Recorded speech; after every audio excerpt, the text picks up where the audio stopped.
सोलापूरमध्ये एक हृदयद्रावक घटना समोर आली आहे। 9व्या मजल्यावरून पाय घसरून पडल्याने एका 17 वर्षाच्या अल्पवयीन मजुराचा जागीच मृत्यू झाला। ही घटना शुक्रवारी सायंकाळी घडली। सोलापूर शहरातील एका डेव्हलपरच्या बांधकाम साईटवर ही घटना घडली। दरगणहाळी येथील 17 वर्षीय युवराज गंगाधर वर्माने या अल्पवयीन मजुराचा 9व्या मजल्यावरून पडून मृत्यू झाला। शुक्रवारी सायंकाळी 6 वाजण्याच्या सुमारास युवराज हा जगदंबा डेव्हलपरच्या बांधकाम साईटवर काम करत होता।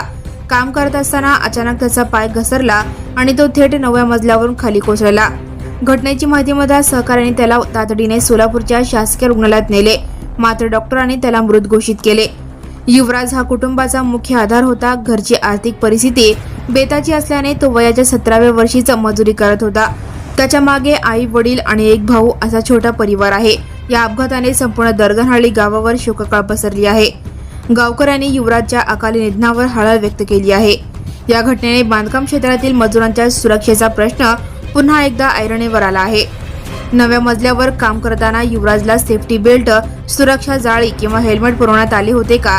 तसेच कायद्यानुसार 17 वर्षांच्या अल्पवयीन मुलाला अशा उंच आणि जोखमीच्या कामावर कसे नेमके कामावर ठेवण्यात आले, हे संपूर्ण प्रकाराचा तपास सध्या पोलीस करत आहेत। बांधकाम साइट्सवर मजुरांच्या सुरक्षिततेच्या नियमांची काटेकोर अंमलबजावणी होणे गरजेचे आहे। Now and press the bell icon. Never miss a